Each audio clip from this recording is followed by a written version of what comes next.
मित्रों,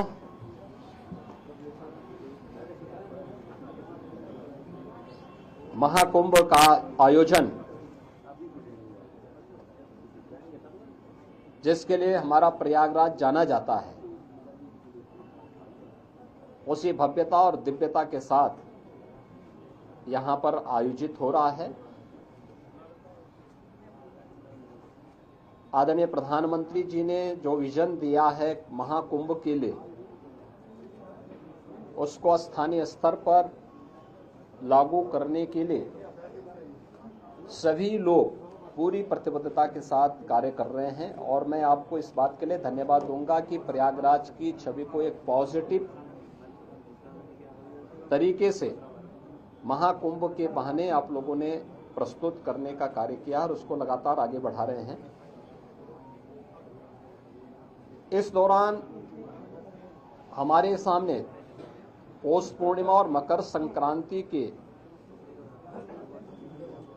जो मुख्य स्नान थे वे संपन्न हो चुके हैं और आगामी जो स्नान है, जिसमें मौनी अमावस्या का स्नान 29 जनवरी को और बसंत पंचमी का 3 फरवरी को, ये दो बड़े महास्नान हैं जो कुंभ की शोभा है, इस महाकुंभ की शोभा है।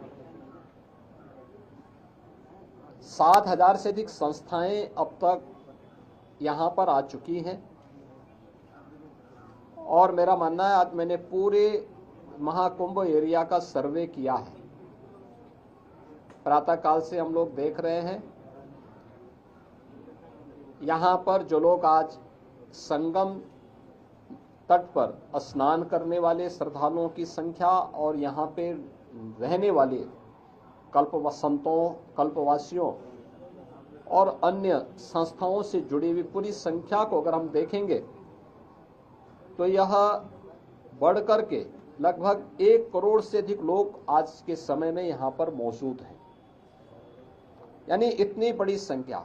और उसके लिए पूरी तत्परता के साथ यहां पर सभी विभाग मिलकर के, केंद्र और राज्य सरकार के सभी विभाग मिलकर के पूरी प्रतिबद्धता के साथ लग करके उनकी सुविधा के लिए, उनकी सुरक्षा के लिए, भव्य दिव्य और डिजिटल कुंभ की परिकल्पना को साकार करने के लिए, उनकी आस्था को सम्मान देते हुए और आधुनिकता के साथ जोड़ने के लिए कार्य हो रहा है। आज इन्हीं सब मुद्दों पर बीच में यहाँ पर प्रदेश सरकार के वरिष्ठ अधिकारी, चीफ सेक्रेटरी, डीजीपी और अन्य अधिकारियों को भी हम लोगों ने भेजा था। आज एक बार हम लोगों ने फिर कितना कुछ और आगे बढ़े हैं।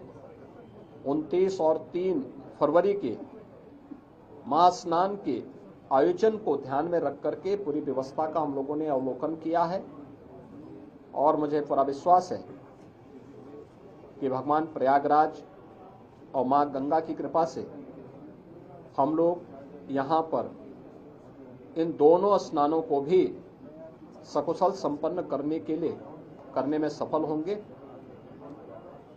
महाकुंभ में आदरणीय प्रधानमंत्री जी का, आदरणीय राष्ट्रपति जी का, आदरणीय उपराष्ट्रपति जी का कार्यक्रम भी प्रस्तावित है।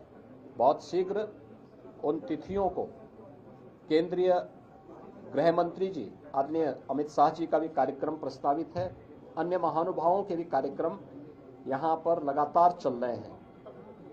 पूर्व राष्ट्रपति आदरणीय रामनाथ कोविंद जी इस समय महाकुंभ के आयोजन के साथ जुड़े हुए हैं।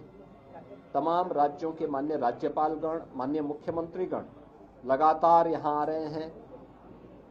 हमारे उच्चतम न्यायालय और उच्च न्यायालयों के माननीय न्यायमूर्तिगण भी और विभिन्न राज्यों से जुड़े हुए माननीय जनप्रतिनिधिगण भी लगातार यहाँ पर आकर के स्नान में भाग ले रहे हैं।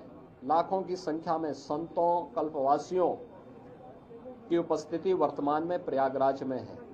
बड़ा भव्य और दिव्य आयोजन हो रहा है, अनेक धार्मिक अनुष्ठान हो रहे हैं और प्रयागराज की महिमा जिन कार्यों के लिए जानी जा रही है, माँ गंगा, माँ यमुना और माँ सरस्वती की इस त्रिवेणी में, वह सब कुछ आज यहाँ पर देखने को मिल रहा है। चाहे देशी हो या विदेशी, जो कोई भी संगम में स्नान कर रहा है अभिभूत होकर के जा रहा है। मुझे यानी मकर संक्रांति और पौष पूर्णिमा के दिन ये सौभाग्य हमें नहीं मिला कि हम लोग स्नान कर सकें, लेकिन क्योंकि हम लोगों ने अपने आप को ही प्रतिबंधित कर रखा था कि कोई भी यहाँ पर नहीं जाएगा, केवल सामान्य संतों और श्रद्धालुओं के लिए वो सुविधा थी। लेकिन जो भी आया उन्होंने आपके माध्यम से जो बातें कही, और खासतौर पर संतों और श्रद्धालुओं की उनकी आस्था को हम जान सकते थे। तमाम विदेशी भी इस अवसर पर संगम में स्नान करके बड़े अभिभूत थे। कल मेरे पास यूरोप से जुड़े हुए कुछ श्रद्धालु आए थे, कुछ लोग आए थे, कुछ पर्यटक आए थे, और प्रयागराज की महिमा का गान किस भाव के साथ कर रहे थे। आज आपने कुछ चैनल में उसको देखा भी होगा, किस प्रकार क्या श्रद्धा का भाव था। देखिए, वे हिंदी नहीं जानते, संस्कृत नहीं जानते, लेकिन हिंदी की चौपाई को, हिंदी की यानी संस्कृत की मंत्रों को, अवधि की चौपाइयों को और सनातन धर्म से जुड़े हुए स्त्रोत और मंत्रों को किस लय के साथ सस्वर वे लोग गा रहे थे, और माँ गंगा और यहाँ के धामों के बारे में कितनी श्रद्धा का भाव उनके अंदर देखने को मिल रहा था। यह अभिभूत करने वाला है, और यही तो आदरणीय प्रधानमंत्री जी का संदेश है। महाकुंभ का एक ही संदेश, एकता से ही अखंड रहेगा यह देश, और यही एकता और अखंडता का संदेश महाकुंभ का संदेश है। उसी संदेश के साथ, इस बड़े आयोजन के साथ हम सब जुड़ रहे हैं। धन्यवाद। गंगा मैया के